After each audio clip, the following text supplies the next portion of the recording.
I'm Sarita Roche, and today is day number in the Get Creative 30-day challenge, where I do something creative every day for 30 days. I make it, film it, post it, share it. If this sounds like fun to you, then I highly suggest you hit that subscription button and the notification bells to know when I am going to put out new videos. I normally put out a video every week on Fridays. So if you are not new and you saw my video yesterday, well, then you know that I did a fluid art painting with 18 colors. And to date, that is the most colors I've put into a single painting. I had done 13 colors previously in my 12 shades of gray video. I'll put the link for that in the description box below. But this was the first time that I tackled 18 colors, and I really loved the way that it came out. So the first thing I thought this morning, I want to do another painting, same 18 colors, same consistency of my paints, same everything. And I thought this would be a great tutorial just to show you how different a painting can be with all the same ingredients, same technique, same general composition, and how the paint will tell a story of its own. With fluid art painting, you have your planning and then you have your discovery. And that's just part of the fun of it. So you put all of your thoughts, your color concepts, your techniques in, and then you see what comes out. And that's part of why so many people have loved to pick this up as a hobby, because there's always a little surprise at the end, hopefully a good surprise. So hopefully we're going to have a good surprise at the end of this video, and we'll have a great companion painting for the one that I did yesterday. So I'm going to mix up the paints off camera, and then I'll bring you back in and we can start to put it together. Okay, so all of my paints are mixed, and I'll bring you in to see the individual colors since I didn't show the individual colors on yesterday's video, but I wanted to show you first how I mix my paints. So I left 1 cup unfinished, and I'll do that for you right now so you can see what the consistency is when I mix it. So the first thing I wanted to show you was the brand of paint I'm using right now. This is the Soho Urban Artist Acrylic Heavy Body Tube Paint. And I am mixing these paints with the golden color pouring medium in gloss. So it's just this mixed with this. Okay, and that is what extends the dry time of the paint and makes it more liquid. So it's going to go from this little blob to something that is more liquid. So basically, this is a little Dixie cup, and I just put a little blob like that in the bottom of the cup. And then I'm going to put about half of the cup full of the pouring medium. You can be very clinical about this and measure it out. I don't. I just don't. So I use a stir stick. I get these at the craft store, these like popsicle sticks, and I just mix. And you can see the color starts to emerge. The pouring medium is a milky white, and so it follows that it's going to lighten the color, but it dries clear. So what you see in the cup is not precisely the color that you're going to get in the dried finished painting. So just keep that in mind, because sometimes people, they see a really vibrant light colored painting and then they're a little bit confused when it dries darker. So I already have that in the back of my mind as I'm mixing and I'm choosing my colors, that it's going to get darker. So that is about how much I mix. for each color. I want to make sure there's no little leftover blobs in the paint. This is what I consider to be my mystery color. I always throw a mystery color into my painting. I pick my initial inspiration colors, and then I just grab something that I think is kind of random, and I'm always in love with what I get from my mystery color. So this one is cadmium red light hue. It's this kind of electric orange color, and I got a really great result yesterday, so I'm putting it in today. The other thing I wanted to show you, in addition to using all of these Soho paints, I'm using this Deco Art Americana Decor Metallics in Pearl White. Now, because of the quarantine, some of you may have noticed that it's getting harder and harder to source some of our favorite paint products. Like if you go to the Michaels stores, they're practically empty. So every time I use this, I use it sparingly because it's harder and harder to find this, but I did find it on the Deco Art site. That's the last place that I got it. But what I love about this is, oh, actually I didn't mix this one, so I can mix this one for you.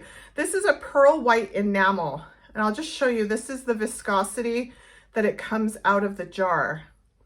And I believe it's actually sold so that you can paint like home decor items. That's where I normally found it, in the Michaels section. So I've seen people use this many different ways, but I just mix it straight half and half with my pouring medium. And it reacts a little bit differently than the other colors, just because, you know, it's an enamel, but it blends beautifully. And what I like is that it has really soft edges. It kind of feathers when it mixes with the other paints. And I think that's really lovely. So this is going to be what I consider my light for the painting. I always have a light and a dark. And if you've been watching my videos, you hear me say that over and over again. So that's my light. These are my dark. I have a Payne's Gray and a Mars Black. So this is going to be what adds highlight. This is what's going to be adding shadow. And for the colors, which I'll bring you in for a close-up and give you the rundown on the colors, these are all like a cool based color. So I don't have any real brown or orange undertones. Even my orange is really this like electric orange color. It's not a warm autumn tone. So even though I'm using a lot of colors, because they all have this very cool base, they're going to blend nicely. The other thing that I did, and I'll just talk about it right now, in yesterday's painting that really worked for me is I kept all of my colors separate. So when I put green in my pour cup, I put all the greens together so they came out as like a graduation. And then in the cup, I separated them either by a white, a black, or I used one of my metallics. And I have two metallics that I'm using.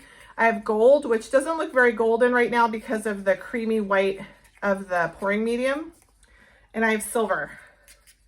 So I basically use those to separate different shades of color. That way, you know, you don't want red and green coming together and giving you this like ugly grayish brown color. So if I put a white in between them, then they stay a little bit separate. So that's the basic idea. So let me just pull you in. We'll do a quick overview of all the colors. So let me give you my list of colors. I already told you my mystery color is cadmium red light hue.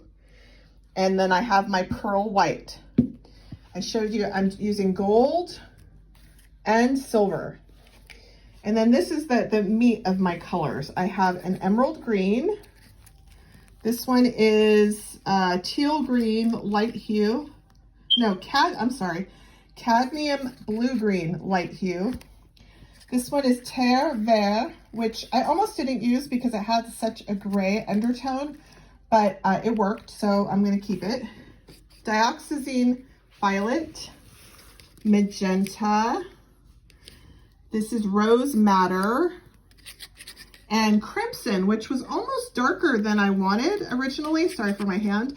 But it worked great, so I'm keeping it. Keeping all from yesterday. We have manganese blue, and I'm reading the labels. Cobalt blue, because I don't remember.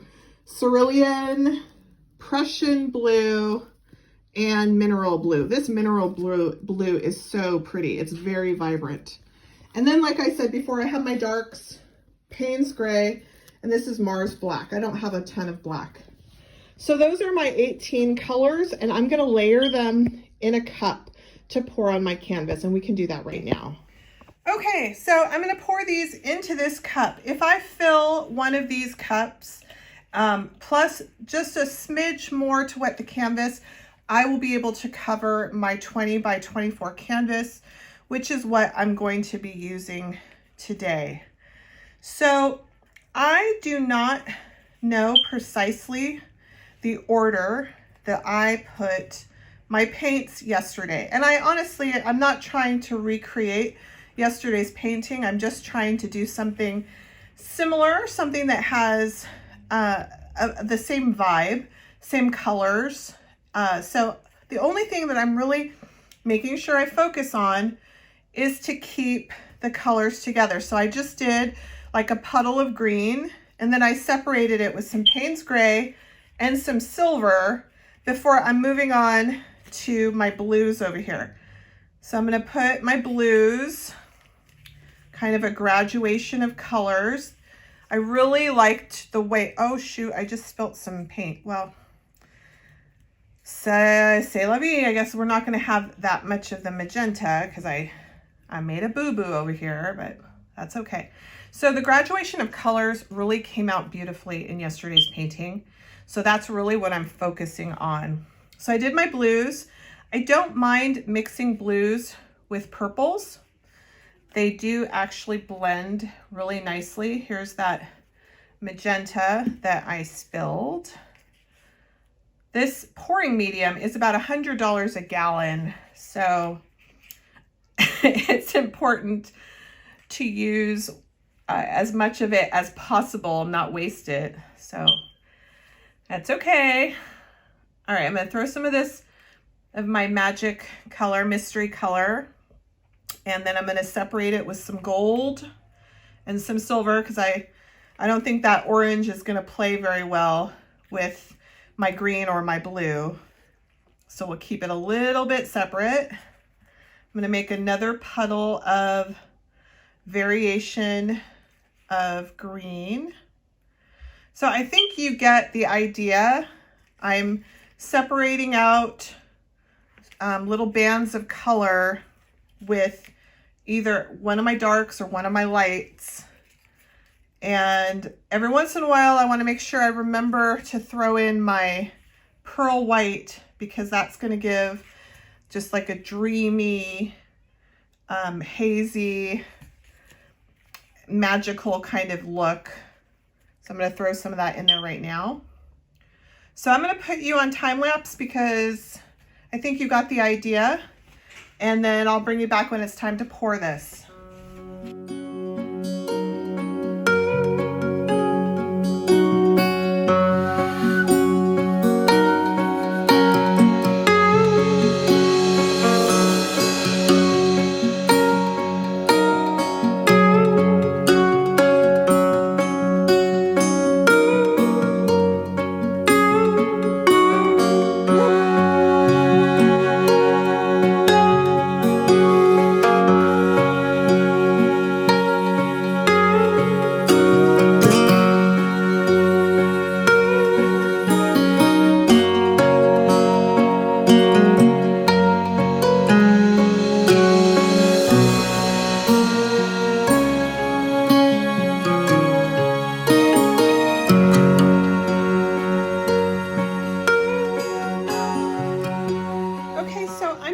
It's been a few minutes. I had to go check on my toddler, and so I just wanted you to see what the cup looks like as it's been settling for a few minutes. You can already see some of the feathering happening and all the bubbles that are coming up. this is going to affect what we see on the final product. You know, all of these choices, whether we pour right away or whether we let the paint settle, is going to give a different effect. Okay, so let's pour. This is my favorite part. One thing I will mention is that your canvas, especially if you're using a big one, it should be taut. If it's not, if it's sagging at all, you can put some water on the back of the canvas. It'll tighten it up. And I say that because there's quite a weight of paint. So if this isn't taut, it's gonna sag under that weight of paint. So that's just something to think about. All right, I've got my cup. It's very full. I showed it to you. It is a work of art in and of itself. Look at all of that streaking. I'm really curious what that's gonna mean when it's all said and done. So if you saw yesterday's video, I did a circular pattern as I poured. Some people would call this a traveling pour, instead of just pouring straight in the middle. And the reason I did that was because with 18 colors, if I had done a straight pour, the bulk of the paint is in the center. And so the most opportunity to mix colors is right there in the center. And with 18 colors, I don't want a ton of mixing. So that's why I travel to kind of spread out the layers. So that's what I'm gonna do right now, okay? Here we go. Traveling pour. I go in circles. As I'm pouring this, I mean, I'm like a kid, okay? I think this satisfies the finger paint urge, you know, where you just want to get your fingers in there and move it around and wiggle, you know, kind of like wiggling your toes in the sand. I love seeing the colors react. So yesterday I also went through the center with my circle just to kind of break up the circular feel, but I'm not doing that today. That's the only thing I'm doing different. So I'm just gonna use everything that's left. I'm gonna turn my cup over. Look at this cup. Can you see that? That is so pretty. It's very rainbow today. The orange brought out that kind of rainbow feel. A little different than what I had yesterday. So this is the bulk of my paint and I need to stretch it. So if I love something, like let's pretend I love this ribbon of white, then what I would do is add more paint as a barrier over here so that the extra paint will stick to the canvas and will also fall over the edge, as opposed to this being what falls over the edge.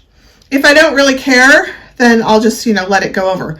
But for the most part, when you're stretching out a pouring acrylic pour, what you see right here is about what you will actually have stretched on your canvas. This sadly is going to go over the edge. So just keep that in mind in general. All right, so I'm going to pop bubbles. I wish that I had the camera set up in such a way that you could really see all of the micro bubbles that are popping, because there's a lot. I mean, they're popping by like 50 or 60 at a time, just boop, boop, boop, boop, all over the place. And right in the center, there's a few big ones that I'm getting. So I'm popping all of those so that I don't have bubbles dry in my final product. This is a little bit weird. I did not have this many tiny bubbles that turn into cells in my last painting yesterday, even though it's the same pouring medium and the same brand of paint. But I'm going to bring you in so you can see, because it's kind of cool looking. So this is what I'm talking about. See all those little bubbles? Those all popped up when I was torching. So they were actual air bubbles, but then they brought up the paint that was beneath them. And you can see they're peppered throughout. Much, much different than what I had yesterday. And who knows the reason for that. Maybe I mixed my paints differently. Maybe yesterday I let my paints sit longer because I did prepare my paints a little bit ahead of time. Maybe they were mixing longer in the cup, and so air was moving throughout the cup. I'm not sure. It's going to be really interesting. It's going to have almost like a batik feel to it when I stretch that out, because all of those little bubbles are going to get much, much bigger when they get stretched out. I mean, look, they're getting bigger even as I'm talking to you. Look at that. It's kind of cool. So this actually is something I would like to preserve. It's on the edge, so most likely it's going to go over the edge. So I'm going to add some paint here, and then I'll bring it back when it's time to stretch. Okay, I'm back. I've been adding color all around, and I know it looks crazy. I know it looks like, what is she doing? But I'm just using the extra paint to wet the canvas all around the edges. I'm doing this because I'm working on a dry canvas, and when you work on a dry canvas, the first little bits of paint to touch the canvas get, oh, there's a bubble, will get absorbed into the canvas. Not all of it, but a portion of it. Okay, so I had a phone call, and I'm not sure exactly what I was saying when the phone started to ring, but basically I put the extra paint all around so that it will get absorbed into the canvas instead of all of this stuff getting absorbed. And even though it looks crazy, in this particular case, I prefer to use the colors that I used in the port rather than just using white. Sometimes you will see people use white, sometimes you will see people use black.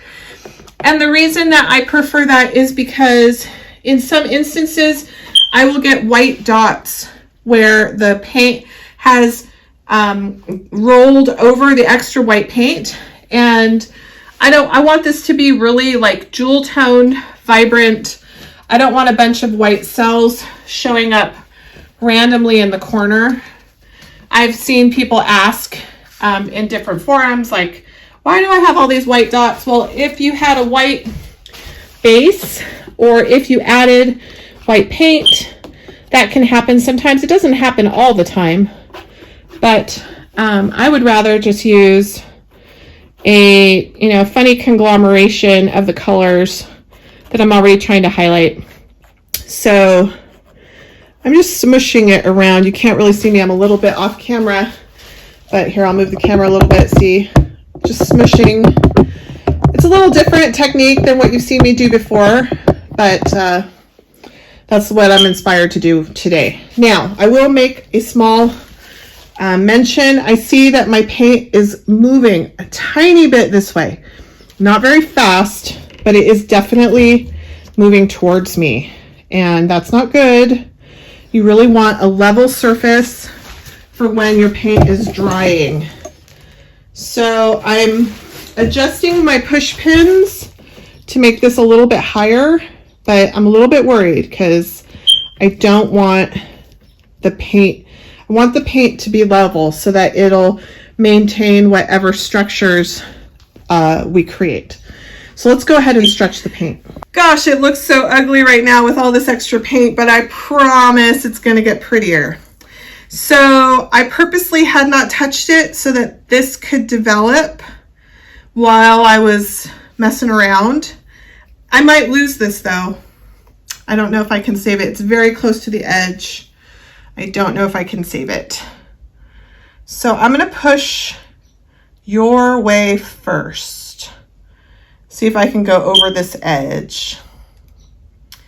And using the weight of the paint to push in that direction. Here it goes. Getting close to the edge. Close, close, close. We're going over. See if we can make it all the way over. Oh, there we go. All the way over. Bringing the weight of the paint back to the center. And now I'm going to go over this other edge. For myself, just for my own coordination, I prefer the paint to go over the edges that are away from me. It's a little bit more difficult for me to wrangle it when it's coming towards me. And I don't like getting paint all over my arms either. Here we go, over the edge. Okay, so I'm gonna bring it back to the middle, the weight of the paint. When you bring the weight of the paint back to the middle, you are also kind of putting it back together so that the cells, if you have cells, they don't get overstretched. So I'm going to turn this around so that I can continue to send the paint away from me. I have a little corner here I'm going to daub with some of the drips. Daub, daub, daub. Daub, daub, daub. Let it drip. Beautiful, beautiful drips. I want to try to finish this while we still have good light in here. It's 5 p.m. my time, and it's got that fall light, so it's not real bright. Okay, now we will see. I'm dubious as to whether we're going to save any of those beautiful little white cells. See how they get all bunched up as the weight of the paint starts to scrunch everything together. All right, I'm sending it over. Here we go, over the edge, just bring it back. All right, I'm gonna bring it back, and then I'm gonna send it over to this edge. Here we go. And do you see how the lines change according to where the weight of the paint is? So while there was a line that was literally like going this way, now that line's getting broken up. So you can think about that when you're doing your own, because again, if you see something you love, then maybe you're going to need to do a different tactic. Like I lost all of those beautiful little white cells. I don't think there was much I could do. All right, I'm going to bring this back.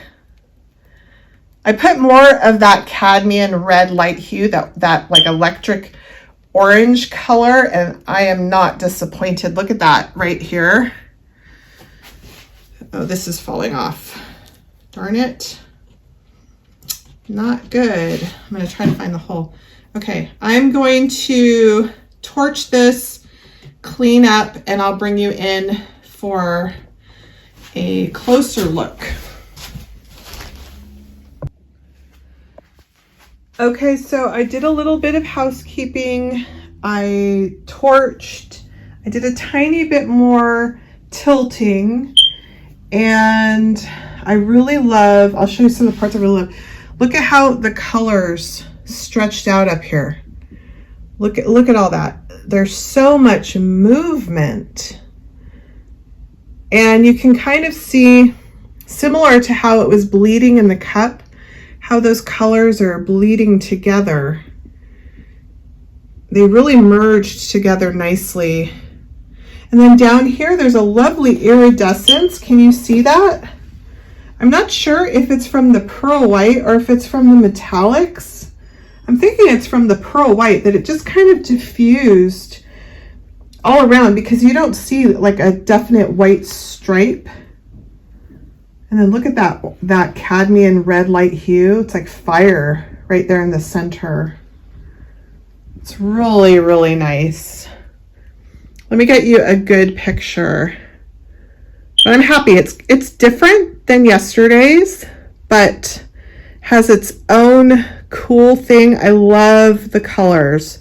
Just loving these colors. So thank you for joining me. I hope you enjoyed this. I hope you learned something. I hope you're out there making a beautiful mess, and I'll see you tomorrow. Well, I am back for a little addendum here. I made a rookie mistake, and I mentioned that I was going to turn the canvas so that I didn't have to pour the paint towards me, but that meant that the canvas, which had already been leveled so that it was higher on that side than this side, I flipped it around and I made this side higher, so there was even more of a slope, and the paint just started to flow that way. And you can actually see over here I have a lot of paint down there that came off. So I really quickly, I came in here to check on my painting, check to see if I had any bubbles I needed to pop. And so I grabbed it hoping that I could turn it back around, and I stuck my finger into it.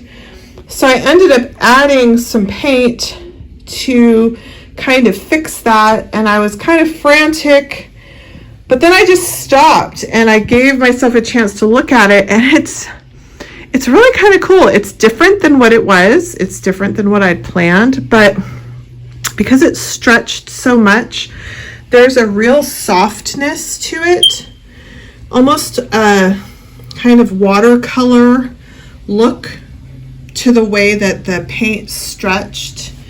And I have this kind of fiery heart right here in the middle. I don't know, when I look at this painting, I think of like a broken heart, the memory of a broken heart that's now been mended. It's like there's a grief, kind of a soft sadness, but with hope. I don't know if any of that makes sense, but that's what I see when I look at how this painting has changed. And I actually love this weird little drippy corner that I made when I corrected where my thumb went. I don't know, it's something completely different. I wish I could take a photo, but it's way too dark right now for me to take a photo, and there's that huge glare from the light. So this is the best I can do right now for this video, since I'm posting every day. So tell me what you think. Do you like the change here? I mean, I actually do like it. I feel like it's a cool surprise, little something different. So that is my beautiful mess for today. I'm not coming back. I'm not adding any more addendums. Have a good night. This is Sarita LaRoche signing off. You can always find me at SaritaLaRoche.com. See you tomorrow.